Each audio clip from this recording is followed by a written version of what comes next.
Schlaf in dieser Abendnight,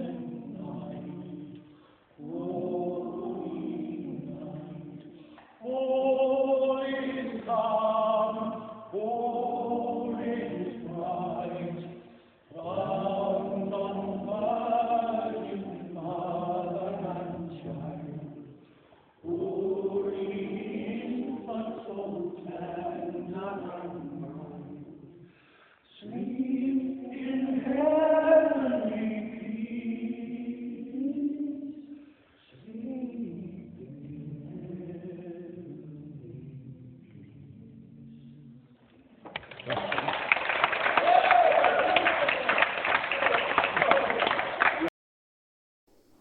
Hi Pete, I'd like to wish you a very Merry Christmas, and I'm sorry I didn't see you earlier in the year. I'm still getting over my cold, but I'd like to read you a couple of Christmassy poems. This one's my children's book, Grandmasaurus. It's called Nativity Angel, and it's based on a true story. I'm going to be an angel in the nativity play, gonna carry a lightsaber to blast the baddies away.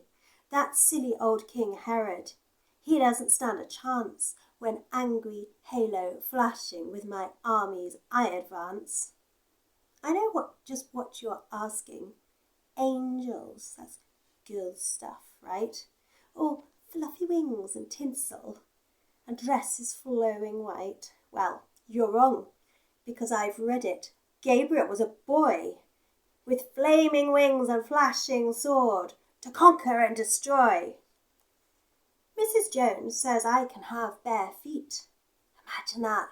Feet like a bear. Gonna grow my toenails just like claws and scratch them everywhere. Gonna scare the living daylights off those shepherds with their lambs. Gonna launch an angel missile and watch those bleaters scram. 'Cause I am the leader of the pack, the chief archangel, me. Arch, like in arch villain, the great arch enemy. So hark you, herald angels, listen up and listen tight. I'm the heavenly avenger, and I'm spoiling for a fight. Thank you. So I'm going to read another Christmassy poem. This one is called Snowman. Soft white hands caressed me into being, moulded and patted, arms marbled with cold, lips parted, snowflakes caught them as she hunkered down against the weight of my bulk, rolled me downhill to where I stood, anchored by the efforts of her love. She ground me rocks for a smile, jagged coal eyes burned pinprick memories of dead pines, needles against white clouds. Her breath blew a frosted trail as she laughed at my comical carrot nose. My scarf, which slid beneath her grip, whispered wings through the snow. We posed for selfies, her arm around my pristine waist. I grinned, the words frozen on my lips, stupid in love. When she left in search of warmth, my branch arms reached to claw her back, twig-tangled and wretched. Through the snow, her footsteps carve her distance. I stand, implacable, stiffly smiling to please her. What else can I do? And when she sleeps under a silvered moon, I cry soft, wet tears to the immaculate stars. My ice heart melts. I hope you have a really amazing Christmas, and I hope to see you very soon. Happy Christmas. Hello Pete, and happy Christmas. Here are a couple of my poems which I think you find amusing. The first one is called Otters with Rocks in Their Pockets. Some may pick pockets, but otters pocket rocks. In weather that is hotter, otters flock to pick up a lot of rocks and potter in the water down the docks. Otters don't stack rocks in a box with locks. nor hide them under blocks, nor feed them to the crocs. Just drop them in their pockets to ward off shocks. What? You think otters are idiotic and should not wear frocks? Don't mock the otter. Otters knock spots off foxes, who only stock sprockets in their socks. Do otters find rocks erotic, or evocative of long-lost lockets? Do they beat back pocks with exotic rocks? Maybe not, but otters rock. Okay, and the next one you'll be familiar with is my poem for dear Tim, the Univowel poem. Excuse this dodgy camera work there. The Univowel poem called Tim is Missing. Guess the vowel. Tim's skill? Writing is his thing. Sitting in dim, limpid light, sipping insipid spirits, whilst scribbling chicklet skits. Tim's filling his skin, slipping pills in his gin. Visiting him is grim. Tim's inviting Nick in. Stiff drinks, Tim insists, flipping git. Nick inhibits Tim with glib witticism. Nick is Tim's twin. Nick's sick, brick thick. Nick's slick trick is flicking fish fins in Tim's bins, spitting pink ink in his pims. Tim's livid with Nick. Nick's in shit. Next page. Ooh. Tim is in print, milking it, bringing in mint. His kid sibling Fifi is skint. Wild child, imbibing 6 pints, flirting in split tights, tight skirts, sinning nights. Tim is fixing Fifi's hi-fi, linking it with his Wi-Fi, inspiring wiring, high-fiving his sis, jinxing minks. Tim's picnicking in chic shirts, dishing dirt, wrinkling his chin, still pickling in gin, dripping with bling. Tim's picking his victims, simplistic right-wing pimps, implicit twits. Tim's fighting with his fists, inflicting pinpricks in skin, inciting sit-ins, smiling his impish grin. Tim lists his kills. Tim is ill, his grip is slipping, Tim's tripping, flipping his lid, his mind is spinning, swirling, whirling birds in flight, his instinct is indistinct, glimpsing insight in midnight swimming, diving in, flinging limping limbs first. Tim's in fright, Tim's sinking, thinking, this is it. Tim is missing. And of course that bears no relevance to the person that we knew and loved as Tim, or only little small parts of it anyway. Okay, thank you, Pete, and enjoy all the poetry. Bye for now. This one is called A Stars. I didn't get A stars or grade 9 passes, and whilst you celebrate, I ruminate. I'm not jealous, not really. I know those achievements cost you dearly. You've got the ticket to your chosen college. I'll probably spend the year looking for safe anchorage. I'm not driven like you. I'll probably chill. Maybe get a tattoo. I need time to process stuff. Everything I said was just bluff. I did read the books, of course. I tried to study, but facts for me are not clear-cut. They're muddy. I asked too many questions. You often said, just accept what you're told. Rest your head. I don't think my head works like yours. I learn with my heart. And sometimes it roars against the lies and controlled information we're taught. I want to know the truths by which men and women fought. And maybe I couldn't stay in my room concentrating. Whilst real-life dramas were going on and people remonstrating, I heard the arguments downstairs and on the TV, and these are the things I can't put on my CV. But I won't apologise for getting grade 7s, 3 grade 7s and a C+, for not having a big car and going on the bus. I wish you well with your academic prize. It's a brutal world out there, and who am I to criticise? Just remember, on your way to the top, sometimes it's great to jump, skip and hop. Morris thinking of bleach, grubs basking in purple ham, strawberries that taste of detergent, tawdry perfumes, made from dung. What a stench! It's the stench of rust. Disgusting, sickening. It's the stench of rust. Horchata bleeding with pepper. Uranium yellow chorizos. Pottage made from leather pouch. Beans with milky aftertaste. What a stench! It's the stench of rust. Disgusting, sickening. It's the stench of rust. Om Shri Midreya.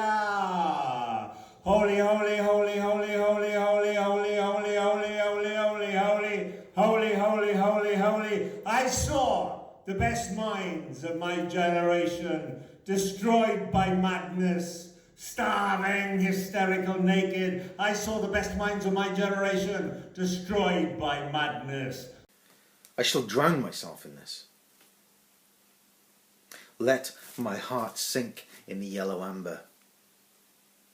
Like Greek gold, I'll chase dreams across oceans. Drift on the tide like Odysseus searching for his kingdom. But I have demons of my own. Eurylochus agitating for war. Polyphemus, my own Cyclops, drunk on whiskey and wine. I shall blind myself, and burn out my eye and give myself to the gods.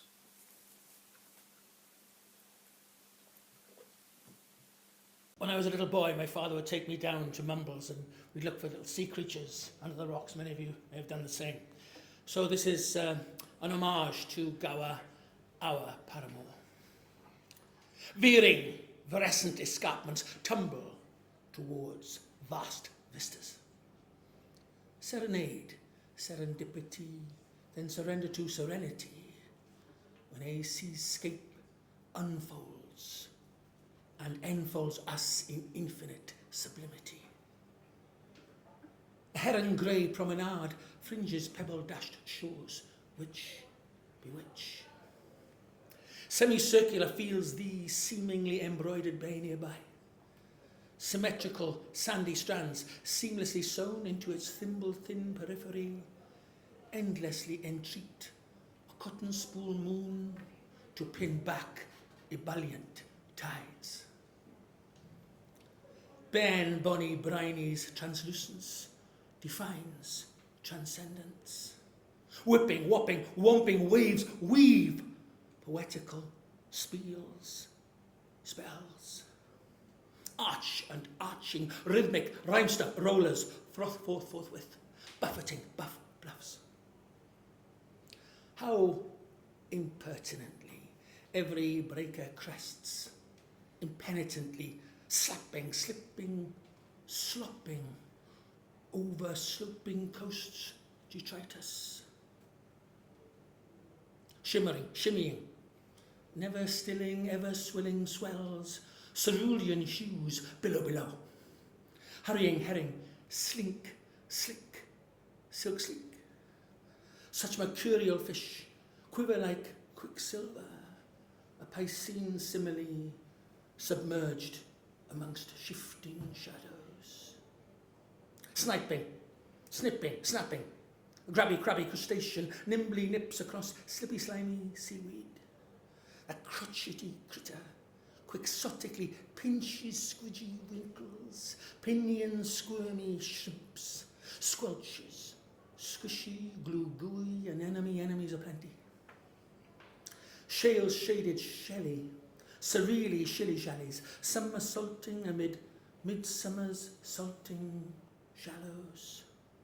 Onomatopoetically, tetchy she skitters, twisting twitchily twixt titchy tiddlers, perennially playing hide and sneak. Churning ocean's commotion seems ceaseless, yet there is poetry in no motion upon this glittering littoral. Inside one limpid pool, a limpet lives, dead still as alacrity's antithesis. Quirky he proves to be, permanently reticent, transiently resident, intransigently recalcitrant. Myriad invertebrates of his pyramidal ilk have what one might call a liking for lichen. Ubiquitous shifters, those no-go, oh so slow souls hold fast to rasping rocks. The mumble's lofty lighthouse appears to disappear amidst a mist. 'Tis savvy sailor's saviour, since its intermittent iridescence enlightens roaming mariners. Every emanating gleam imminently illuminates, evidently enlivens, eminently eliminates elemental peril. Shale-shelled, seashore seal, sea saw at that seashore, besprinkled within slivered silver sack skies, whisked wisps whisper on a whippy wind's whim, corralled by coastal gales in an eerily ethereal auroral squall. Sickle seagulls circle airily, calling chorally, orally assailing aerial or Jehovah.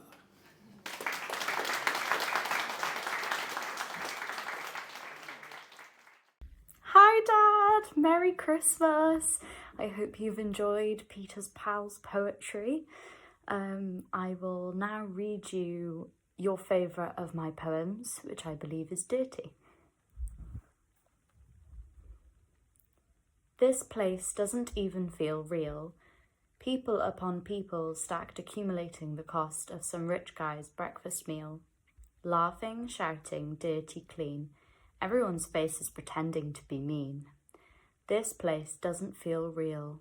No room. One large underground tomb. Smelly, deadly daily lives, domestic spaces, children, prams, bags with packed lunches. On the same carriage as the clean girl, perfectly pointed, knows her place, above you, above me, above.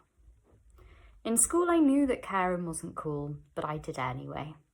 Big up Jeff, bought me and my mate Voddy for a chat, of course. Hours and hours of chit-chat splatter, probably where I kept getting nits, bum getting fatter, from all the sitting on the pavement floor. They'd tell me, when a homeless person sits on the ground, they succumb to your belief, that you are better than them, that you are higher than them. But why? Because you can get more cash, But over time they don't thrive, because they no longer need to try, because they fully believe they are beneath, unseen, unslept, unwept, numb. R.I.P. Teabag, the most famous homeless bloke in the UK, gave all his fucking money away. The one who understood money was paper thin. Multi-millionaire, gave it all to charity, didn't see the need for the disparity. When did we forget that money can't solve that pain in our chest, because money is the ticket we deem as worthy to keep us all from being dirty? Thanks. Now next, I'm going to read my favourite of your poems, which is, I'm not from round here, but I'll never tire of Wales. I'll never tire of Gower beaches, or of Glamorgan, the Vale, or of Barra Brith, like how the French never tire of snails. I'll never tire of Tara, or meeting the biggest problem with, there we are then. I'll never tire of the ocean liner of rugby. In my mind it's got rigging and sails, and would be in Wales. Incidentally, I love watching Wales win the Six Nations, and Scotland coming second, last. I'll never tire of the sign in Welsh for no cycling, dim bike yo, or Debenham's permanent sales, or Gareth's barbarian try, I like you, or drinking coffee watching the waves of Wales. I'll never tire of the national anthem. Lump in my throat never fails. I aspire to walk a high wire from Port Talbot to Mumble's Head, with a rousing choir singing softly in the background, something about heaven and bread. Okay, and next I'm going to read you Mum's favourite of your poems, which is Daughter's Day. I want to be taken to drama. I need to be taken to my friends. I want to be taken to the shops. I need to be absolutely on trend. I want dinner at 5. Well, saints alive, I'm not your butler. Oh, don't get into a lather. I will, I'm your father. Then I got bitten. Got asked for a kitten. What can you do? We ended up with 2. Thank you so much for your amazing poems, Dad. And yeah, I love you very much. And Merry Christmas.